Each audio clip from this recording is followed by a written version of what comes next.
여러분, 기독교가 뭡니까? 이걸 기독교를 홍수환 예전에 그 권투 선수가 삼행시를 줬어요.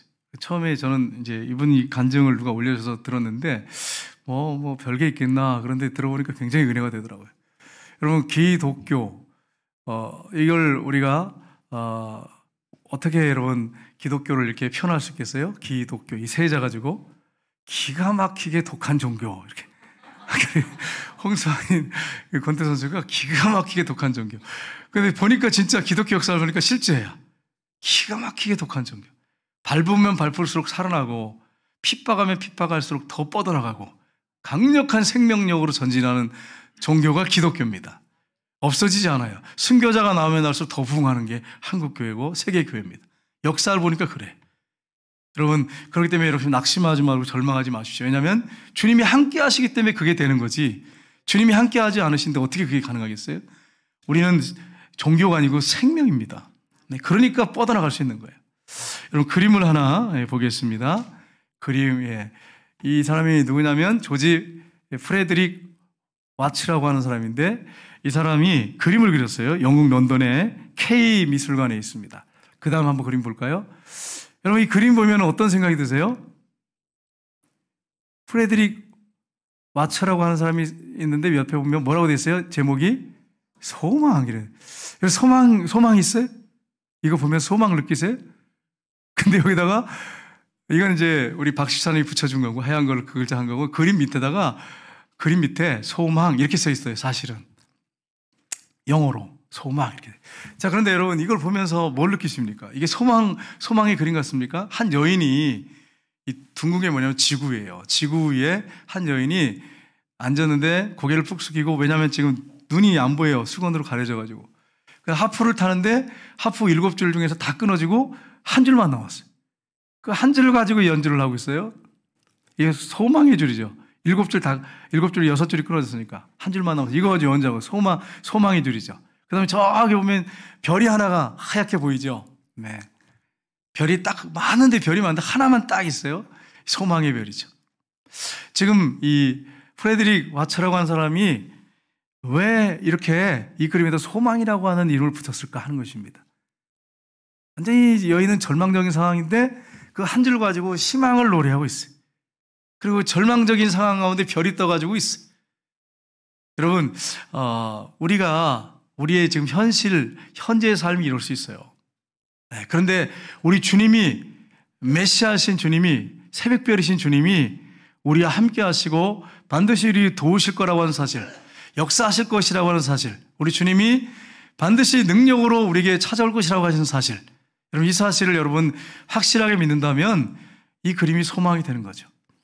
소망 가운데 여러분 전진하시기를 주님의 이름으로 축복합니다. 오늘 읽은 본문에 보면 완전히 절망적인 한 사람이 있습니다. 캄캄한 어둠 가운데 아무 소망도 없고 아무 낙이 없는 그런 사람인데, 그가 예수님을 만나게 됐어요. 그리고 눈을 뜨게 되고 소망 가운데 살게 됐습니다. 이게 오늘 읽은 본문의 내용입니다. 우리 그리스도인의 모습이 답니다. 우리가 때로는 영적으로 눈이 어두워진 상태가 있을 수 있어요. 교회를 다녔는데 세상에 빠져가지고 세상을 사랑해서 영적인 눈이 어두워질 수 있어요. 그러나 여러분, 낙심하지 마세요. 우리 주님이 여러분과 끝까지 함께 하십니다. 세상 끝날까지 너희와 항상 함께 있으리라 주님 말씀하셨기 때문에 믿고 여러분 소망 가운데 주님을 바라보시며 달려가시기를 주님으로 축복합니다. 그래서 로마서에 보면 이렇게 되어 있어요. 12장 12절에 보면 같이 읽겠습니다. 소망 중에 즐거워하며 환난 중에 참으며 기도에 항상 힘쓰며. 아멘. 로마서는 로마 교회의 사도 바울이 보낸 편지예요. 로마의 핍박이 강력했던 때예요. 그런데 보세요.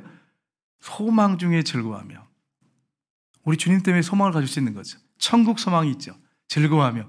환난이 있어요. 핍박이 있어요. 그 중에 참으며 기도에 항상 힘쓰며.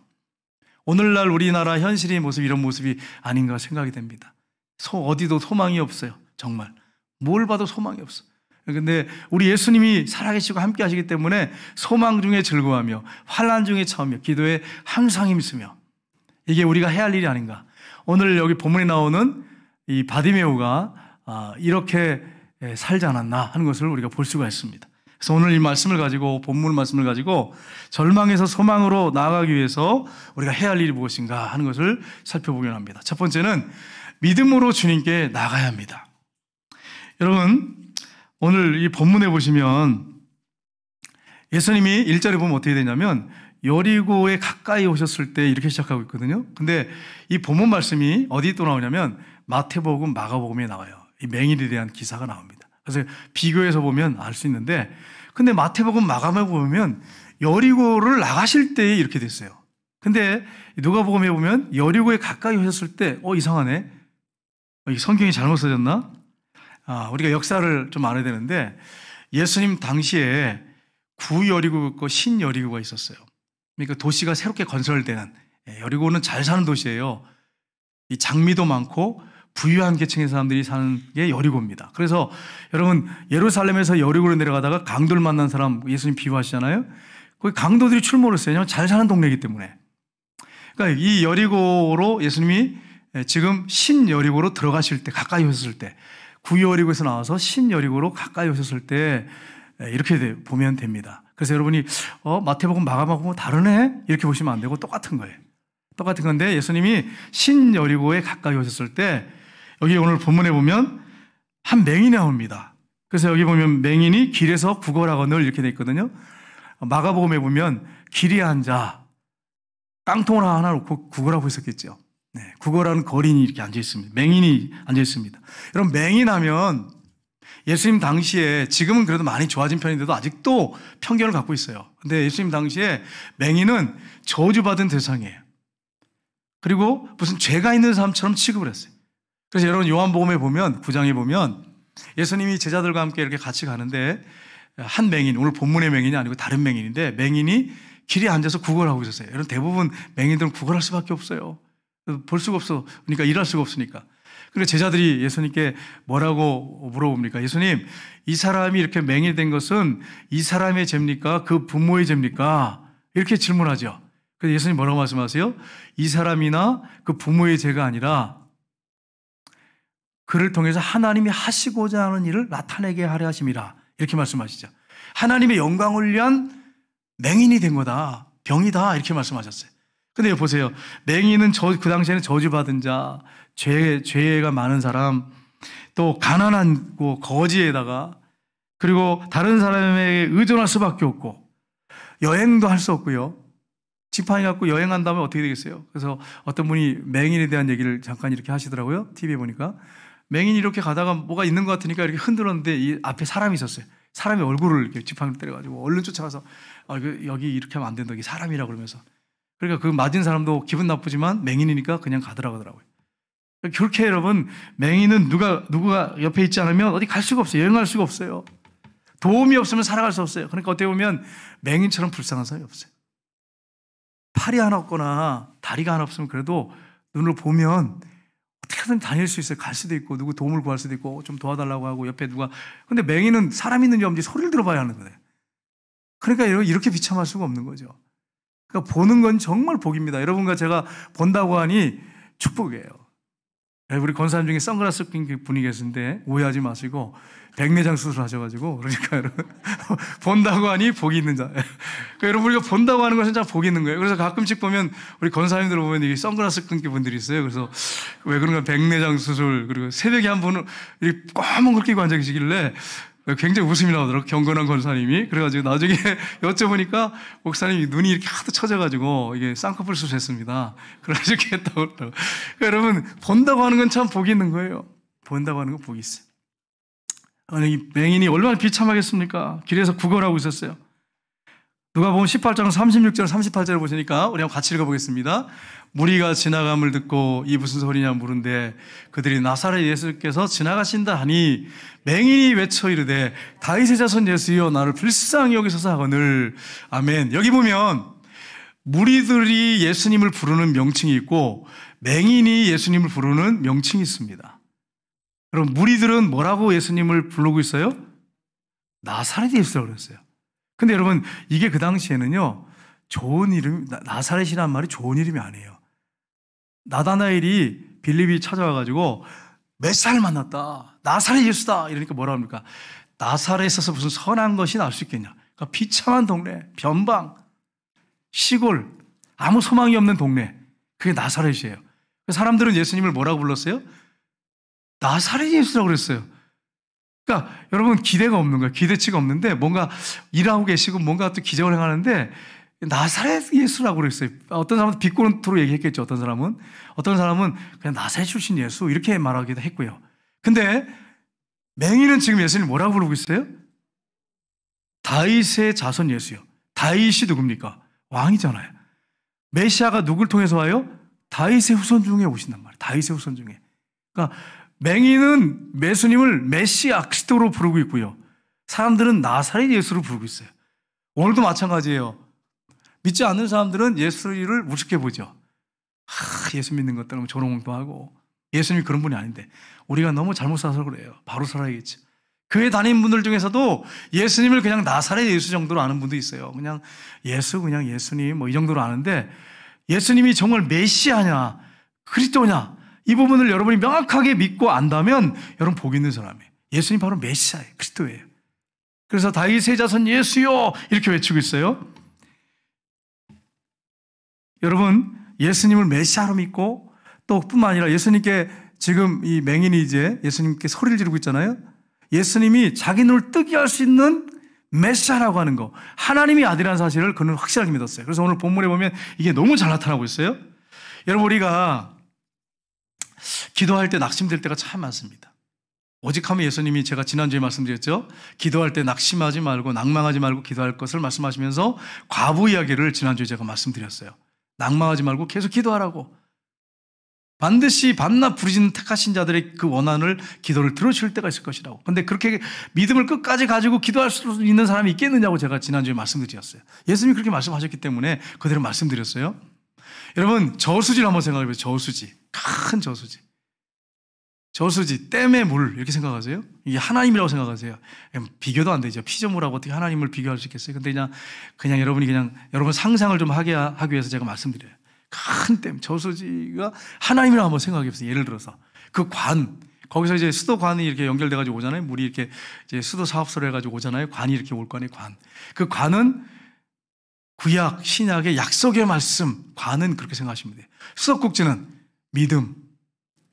하나님과 하나님 말씀을 믿고 수도꼭지를 틀 때, 믿을 때에, 믿고 기도할 때에 기적의 역사가 일어난다는 거예요. 안 믿으면, 수도꼭지 안 틀으면. 여러분이 아침에 다 세수하고 오셨죠? 마스크 쓰니까 또 안 하고 오신 분이 없는지 모르겠네. 머리 그냥 묶어버리고 모자 쓰고 끝나거든요. 근데 여러분 보세요.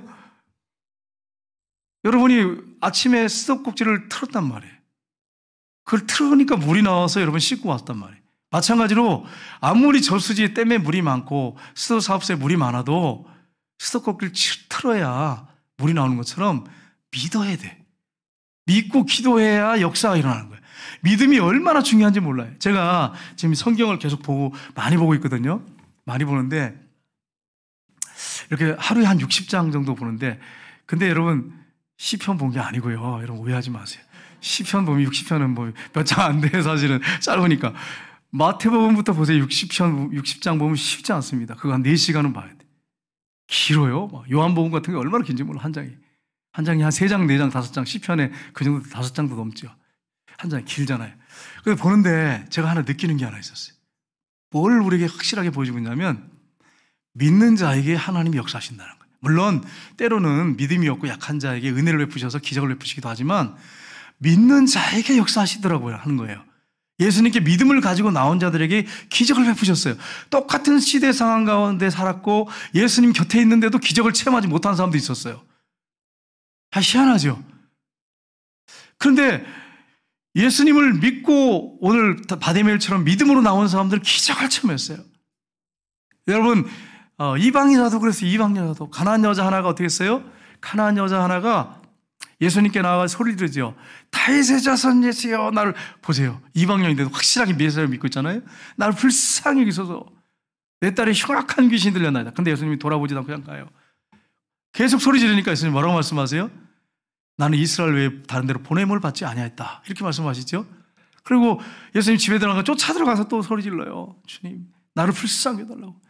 그러니까 예수님이 자녀의 떡을 처하여 개들에게 던짐이 마땅하지 않다. 이러니까 옳습니다, 주님. 그러나 개들도 제 주인의 상에서 떨어지는 부스러기를 먹지 않습니까? 그러니까 예수님 뭐라고 말씀하세요? 내 믿음이 크도다. 내 소원대로 되리라. 여러분 수도꼭지처럼 여러분 믿음을 가지고 하나님 앞에 나가고 믿음으로 기도하자면 여러분 기적이 일어날 수 없어요. 오늘 이 아침에 여러분이 나와서 예배드릴 때 가정의 문제든지 자녀 문제든지 질병의 문제든지 사랑과의 문제든지 어떤 문제가 있는지 저는 잘 모르겠지만 정말 절망적이다. 내가 이렇게 기도하는데도 응답이 없고 나 이거 정말 소망을 가질 수 있겠나. 정말 하나님이 역사하실 수 있겠나. 기도응답 하시겠나. 이런 마음을 갖고 오셔서 앉아 계신 분이 있을 줄 압니다. 네. 어쩌면 다 알지도 몰라요. 문제 없는 집들이 없으니까. 제가 아까 그림을 보여줬잖아요. 이제 지구에 앉아서 절망적으로 하프 하나 남은 마지막 줄을 타면서 노래를 부르고 있는 아름다운 노래를 부르고 있는 여인. 별 하나가 떠 있고 우리가 그런 상태일지 몰라 영적으로. 그러나 우리 주님이 메시아신 예수님이 우리와 함께 하시기 때문에 낙심하고 절망하지 말고 믿음으로 그분 앞에 나가기를 주님으로 축복합니다. 두 번째는 장애물을 극복하고 인내하면서 부르짖어야 됩니다. 여러분 그는 기회를 놓치지 않기 위해서 부르짖는데 장애물이 있었어요. 근데 그 장애물이 보통 장애물이 아니에요. 그래서 오늘 39절에 보면 같이 읽겠습니다. 앞서가는 자들이 그를 꾸짖어 잠잠하라 하되 그가 더욱 크게 소리질러 다윗의 자손이여 나를 불쌍히 여기소서 하는지라. 아멘.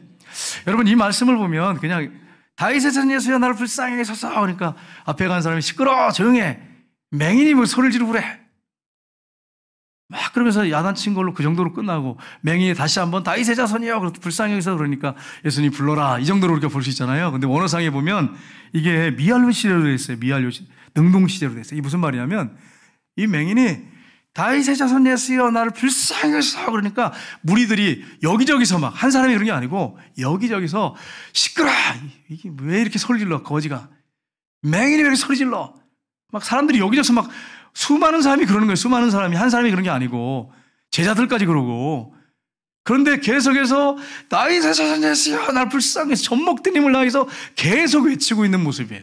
근데 여러분 만약에 성경에다가 맹인이 몇 번 외쳤는지 모르겠지만 한 20번을 외쳤다 생각해봐요. 그럼 여기서 썼다고 생각해봐요. 아이고 왜 이렇게 똑같은 걸 문장을 반복해가지고 써놨어 이렇게 되잖아요. 근데 실제는 그렇게 했다는 거예요. 소리를 사람들 시끄럽다고 할 때 더 크게 소리 질러가지고 다윗의 자손 예수여 나를 불쌍히 있어서 나를 불쌍히 해서 계속 해줬다는 거예요. 왜요? 이 마지막 기회일지도 몰라.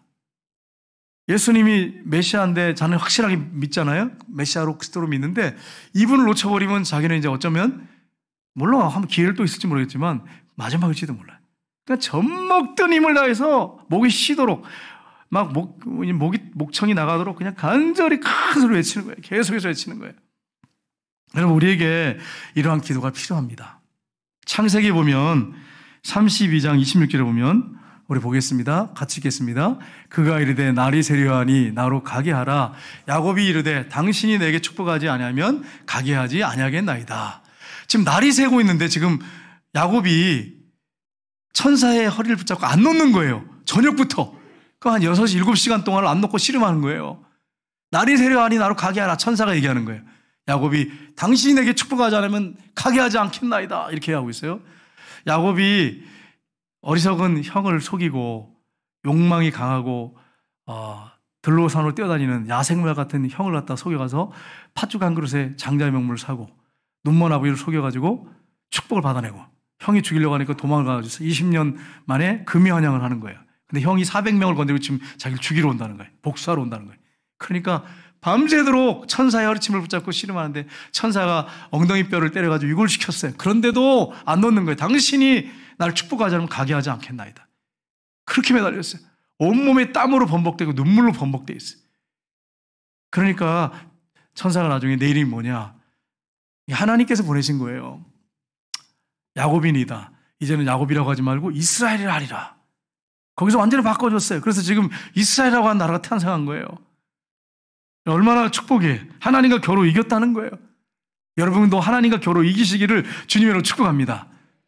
여러분 손자하고 예를 들어서 우리 장로님들 여기 계시는데 손자하고 씨름하는데 손자가 이길까요? 할아버지가 이길까요?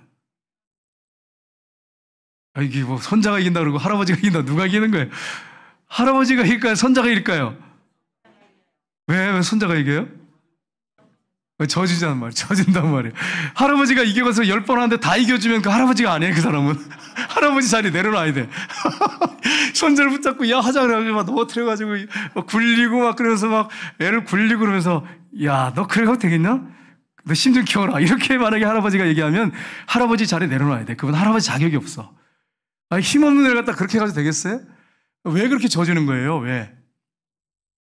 예, 100번 해도 할아버지가 이겨요. 이기는데 사랑하니까 져주는 거예요. 우리 하나님도 그런 거예요. 하나님도 져준 거예요. 뭐 그거 못 떼어내겠어요? 하나? 야곱 못 떼어내겠어요? 떼어낼 수 있어요. 근데 너무 사랑하니까 내일은 뭐냐? 거기서 축복하잖아요. 우리가 부족해도 이 바디메오처럼 다윗의 자손 예수여 나를 불쌍히 여기소서 그렇게 소리 지르고 큰일하게 할 때 우리 하나님께서 우리의 연약함을 아시기 때문에 들어주시는 거예요. 여러분 이 사실 믿어야 돼. 인내하면서 기도하세요. 포기하지 마셔야 돼요. 스펄전 목사님이 이런 말씀 하셨어요. 스펄전 목사님이 여러분 노아가 방주를 졌을 때 암수 한 쌍씩 다 방주로 돌아오라 했어요. 곤충까지 다 들어오는 거죠. 짐승들이 다 들어가는 거예요. 새들까지 다 들어가죠. 암수 한 쌍씩. 정결함 짐승은 7쌍 이렇게 들어가죠. 달팽이는 직접 가서 데려온 게 아니고 자기가 가야 된단 말이에요. 달팽이 그러면. 개미는 그나마 나아요. 개미는 그래 빠르잖아요. 몸이. 못 노니 빠르잖아요. 달팽이가 만약에 방주에 도착하려면 어떻게 해야 돼? 달팽이가 어떤 학자는 참 이런 것까지 연구했더라고요. 1시간에 얼마나 가나 이렇게 연구를 했어요. 제가 그러면서 도움을 많이 받아요. 그러니까 10m를 간대 1시간에. 그러면 예를 들어서 우리 이근태 장로님 이제 키가 크시잖아요. 그러면 우리 이근태 장로님 걸으면 한 1m는 될 것 같아요. 그 보가. 우리야 뭐 1m가 안 되지만은 장로님은 키가 크니까 한 1m 된다고 생각해 보세요. 그러면 1m면 몇 걸음이에요? 12걸음밖에 안 돼. 달리기 하면 똑딱똑딱 몇 초 하면 벌써 달리기 했다고 하면 벌써 갔어요. 근데 1시간을 가야 돼. 1시간을. 그런 달팽이가 이제 방주 뚜껑이 닫히면 이제 비가 쏟아지는데 거기까지 가려면 얼마나 걸렸겠어요? 한번 생각해 보세요. 근데 그 달팽이가 끝까지 가서 도달했을까요? 못 도달했을까요? 도달했어요. 그러니까 우리가 달팽이를 보지요. 여러분, 제가 지금 무슨 말씀드리냐면, 느린 것 같지만, 기도응답이 더딘 것 같지만, 끝까지 인내하면서 달팽이 생각하면서, 달팽이, 기도응답이 없거든. 여러분, 달팽이 그림을 어디서 사가지고, 집에 붙여놓고, 끝까지 인내하면서 기도하자! 이렇게 붙여놓고, 포기하지 말고 여러분, 기도하며 나가시길 주님으로 축복합니다. 달팽이가 도달했단 말이에요, 끝까지. 그 먼 길을 건 것도 아니에요. 달팽이 내가 봤지만 답답해. 차라리 내가 이렇게 집어가지고 이렇게 옮겨주는 게 낫지. 얼마나 천천히 가는지 몰라. 그런데 도달해가지고 방지에 탔단 말이에요. 마찬가지로 하나님의 은혜 가운데 들어가기로 합니다. 낙심하지 말고 포기하지 말고 인내하면서 소리 지르고 막 장애물이 있었어요. 듣기 싫다고 하는데도 끝까지 외쳤어요. 주님이 들으셨어요. 그리고 그를 부르십니다. 세 번째로 구체적으로 명확하게 기도해야 됩니다. 우리 40절 41절 보겠습니다. 같이 읽겠습니다. 예수께서 머물러 서서 명하여 데려오라 하셨더니 그가 가까이 오매 물어 이르시되 내게 무엇을 하여 주길 원하느냐 이르시되 주여 보기를 원하나이다. 아멘. 예수님께서 들으셨어요. 머물러 서셨어요. 그 바쁜 길이에요. 여러분 이 길은 지금 사람들이 함께 가는 길이고요. 십자가를 지기 위해서 가는 길이에요. 여러분 예수님이 사람들은 잘 몰라. 제자들은 잘 몰라.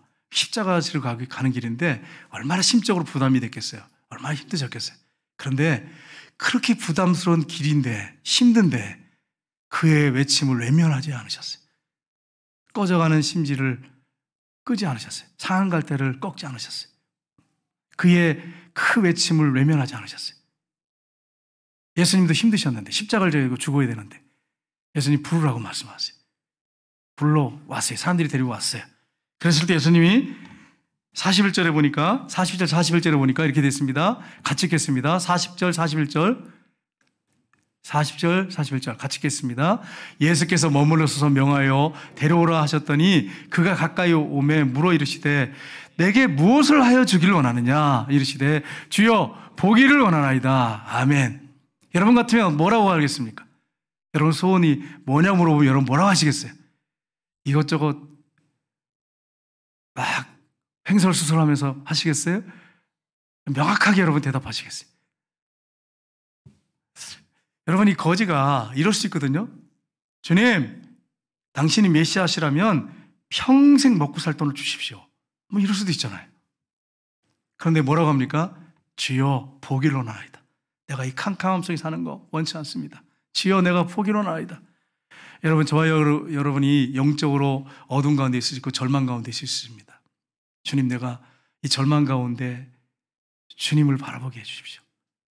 세상 바라보고 사람 바라보니까 소망도 없고 너무 힘들고 기가 꺾이는데 영적인 눈을 열어서 주님을 바라볼 수 있게 해주십시오. 여러분 이 기도를 하기를 주님이 너무 축복합니다. 보기를 원합니다 이랬어요. 명확하게 얘기했어요. 여러분 기도할 때 구체적으로 명확하게 하셔야 돼요. 우리 교회에 우리 권사님 한 분이 지난주 수술을 이렇게 하셔가지고 치료하는 가운데 심야 기도 때 우리가 합심해서 기도하고 또 새벽 기도 때 합심해서 기도했어요. 근데 하나님 놀랍게 그 기도를 구체적으로 내놔가지고 했거든요. 예를 들어서 수술을 회복시켜달라고 혈관이 막혔다고 또 다른 또 이유인데 그냥 말씀드리기 좀 뭐하고 그래서 새벽에 하고 심야 기도 때 했는데 그게 하나님 그대로 해주셨어요. 그래가지고 집에 지금 태어나고 계시는데 이제 통원 취지를 하셔야겠죠. 명확하게 하나님 앞에 우리가 합심해서 기도하고 여러분의 문제를 꼭 구하면 하나님이 응답하신다고 하는 사실을 확실하게 믿으시기를 주님으로 축복합니다. 네 번째는 하나님께 감사와 영광을 돌려야 됩니다. 우리 42절 33절 보겠습니다. 같이 읽겠습니다. 예수께서 그에게 이르시되 보라 내 믿음이 너를 구원하였느니라 하심에 곧 보게 되어 하나님께 영광을 돌리며 예수를 따르니 백성이 다 이를 보고 하나님께 찬양하니라. 아멘. 여기 보면 예수님이 뭐라고 말씀하세요? 보라 내 믿음이 너를 구원하였느니라. 제가 서두에 말씀드렸죠. 주님 앞에 나가는 사람은 믿음으로 구해야 돼요. 믿음이 없이는 하나님을 기쁘시게 할 수 없나니 하나님께 나아간 자는 반드시 그가 계신 것과 그가 자기를 찾는 자들에게 상 주시니심을 보상하시는 응답하시는 분이심을 믿어야 할지니라. 확실하게 믿고 기도하시기를 주님으로 축복합니다.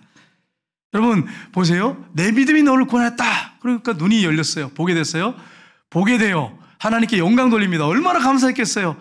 막 춤을 췄겠죠. 어떤 춤을 췄는지 모르지만 아마 온몸을 다해서 영광을 돌리며 춤을 췄을 거예요.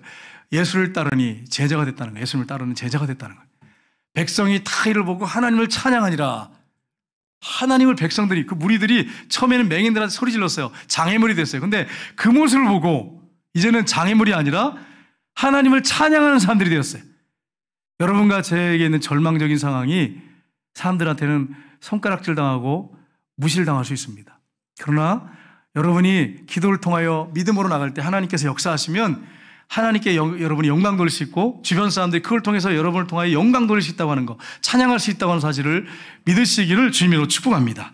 절대로 낙심하지 마세요. 그가 하나님 앞에 감사하며 영광 돌리고 사람들도 하나님께 영광을 해드렸어요. 여러분 강철왕 카네기라고 하는 회장이 있습니다. 물론 돌아가셨지만 세계적인 강철 회사의 회장이에요. 그분의 사무실에는 좀 화려한 뭐 그런 게 있어야 될 거 아니에요? 뭐 그림도 있고 막 전시돼야 될 거 아니에요? 그런데 화려한 물건들이 있어야 되는데 그분의 책상 앞에 사진이 하나 걸렸어요. 우리 한번 그림을 보겠습니다. 이 그림을 걸어놨어요. 항상. 이게 뭘까? 세계적인 강철왕 카네기라고 하는 사람의 이 책상 앞에는 그가 평생 죽을 때까지 이 그림이 걸려 있었어요. 여러분 이 그림 보면 어떤 생각이 드세요? 우리 이상문 장로님 이 그림 보시면 어떤 생각이 드세요? 그림을 똑바로 이렇게 차고 계셔가지고 이 그림을 보시면 어떤 생각이 드세요? 소망이 있어 보이십니까? 소망이 없어 보입니까? 소망이 없어 보여요. 정말이에요. 저도 이거 보면서 소망이 없어 보여요. 근데 이 그림을 항상 걸어놓은 거예요. 그 세계적인 강철회사 회장이 왜 이 그림을 그려놨을까? 그 이유가 있습니다. 그가 가난한 세일즈맨 시절에 이 집 저 집 다니면서 방문 판매를 했어요. 가방에다 담고 다니면서. 얼마나 찌질하게 가난했겠어요. 양말 다 구멍이 나고 먹을 것도 먹지 못하고 물 마시고 그러면서 돌아다닌 거예요. 얼마나 힘들었겠어요. 지치고. 그런데 한 집에 갔는데 한 노인의 집에 가서 방문 판매를 하고 있는데 노인 집에 이 그림이 걸려 있는 거예요. 근데 중요한 것은 이 그림 밑에 글이 써 있었어요. 글이. 이 그림 밑에 뭐라고 써 있냐면 그 다음 그림 볼까요? 이거는 제가 이제 박민기 사님이 넣어준 거고요. 그 밑에 이제 그림이 있어 있는데 반드시 밀물 때가 온다. 이 글이 써 있었어요. 이 그림 밑에 반드시 밀물 때가 온다. 이 카네기가 어떤 생각을 하냐면 내가 지금 이렇게 절망적인 너무 힘들게 살지만 먹을 것도 못 먹고 가난하게 비참하게 살고 있지만 세일즈맨이지만 언젠가 밀물 때가 올 거다. 그 기대를 가지고 여러분 비참하죠. 근데 이게 나중에 밀물 때가 돼가지고 물이 들어왔어요. 그러면 배가 둥실둥실 떠가지고 태평양 바다로 나간다면 얼마나 여러분 소망이에요. 소망이겠어요? 그걸 상상하면서 이 그림을 항상 그려놨다 그러는 거예요. 근데 보세요. 반드시 밀물 때가 온다. 이 사진의 제목이 그거거든요. 바로 그날 나는 바다로 나가리라. 이거는 이제 어떤 분이 여기다 붙여줬어요. 대신. 그날이 오면 바다로 나갈 것이다. 여러분 그렇습니다. 우리의 모습이 지금 이 모습일 수 있어요. 강처럼 카네가 그런 기도를 됐다 그래요. 하나님, 지금은 너무 힘들고 썰물 때지만 언젠가는 주님이 저를 기억하시고 저의 기도를 받으셔서 하나님이 저를 도우셔서 반드시 제가 성공할 날이 올 줄 믿습니다. 주님 도와주시옵소서. 그렇게 기도를 했다 그래요. 이 그림을 보면서 주님이 밀물을 보낼 때가 온 걸 전 믿습니다. 주님 도와주십시오. 여러분 제가 이 질문을 하면 여러분 중에 이제 생각이 다 다를 거예요. 코로나가 끝날 때가 올까요? 안 올까요? 봐요. 대답이 갈리잖아. 안 와요. 이렇게 하고 와요. 뭐 이렇게 하고. 사실 어떻게 보면 안 올 것 같은 기분도 들어요. 사실은. 느낌상 그래. 하도 이게 힘드니까. 근데 그러면 계속 갈까 이게? 예? 썰물만 계속 될까? 밀물 때가 올까요? 밀물 때가 올까요? 끝날 때가 올까요? 올 겁니다. 언젠가 올 겁니다. 그게 1년일지 2년일지 모르겠지만 분명히 옵니다. 계속 이렇게 가지는 않습니다. 그때까지 우리는 낙심하고 절망하지 말고 포기하지 말고 밀물 때가 온다. 그때 올 때 주님께서 나를 통해서 역사하실 것이다. 우리 가정이 역사하실 거다. 이 나라에 역사하실 것이다. 또 여러분이 코로나 아니어더라도 여러분 상황이 지금 이런 배처럼 절망적일 수 있어요. 나 이렇게 살다가 죽는 거야? 이렇게 생각할 수 있어요. 근데 뭐가 온다고요? 밀물 때가 온다. 하나님이 역사하실 때가 반드시 온다. 낙심하지 말고 여러분 저도 목사지만 우리도 뭐 집에 별로 문제가 없지만 깊이 또 들어가면 저도 정말 썰물린 게 있어요. 썰물린 게. 이거 정말 해결 안 되는 문제가 있어요. 근데 밀물 때가 옵니다. 절대 낙심하지 말고 그때까지 포기하지 말고 여러분 이 맹인이 바디메오가 늘 예수님을 사모하면서 기다렸어요. 언제 이 동네에 지나가시나. 그때가 온다. 밀물 때가 온다. 쉽게 말하면 그러다 예수님이라는 소리를 듣고 사람들이 뭉성거릴 때 그 얘기를 듣고 그렇게 간절하게 젖먹디님을 소리질러서 믿음으로 간구해서 응답받았어요. 우리도 마찬가지예요. 반드시 밀물 때가 옵니다. 낙심하지 마세요. 우리 성경 구절 한번 보겠습니다. 예레미야서 32장 2절 3절 같이 읽겠습니다. 이를 행하시는 여호와 지어 성취하시는 여호와 그의 이름을 여호와라니가 이와 같이 이르시도다. 너는 내게 부르짖으라. 내가 내게 응답하겠고 내가 알지 못한 크고 비밀한 일을 내게 보이리라. 낙심하고 절망하지 마십시오. 끝까지 믿음으로 여러분이 부르짖으며 나아갈 때 우리 하나님께서 여러분을 통해서 밀물 때가 오는 놀라운 기적의 역사를 나타내 주시는 절망적인 상황을 보면 비참하지만 그때가 오면 밀물 때가 와서 그 바다 가운데 한가운데 떠다닐 때는 소망 중에 갈 수가 있습니다. 그때가 반드시 옵니다. 낙심하고 절망하지 말고 소망 가운데 오늘 제가 서론에서 말씀드린 것처럼 소망 중에 즐거워하며 환난 중에 참으며 기도에 항상 힘쓰며 믿음 가운데 나가다 소망 가운데 나가다 승리하는 여러분 다 되시기를 주님의 이름으로 축복합니다. 우리 찬양하겠습니다.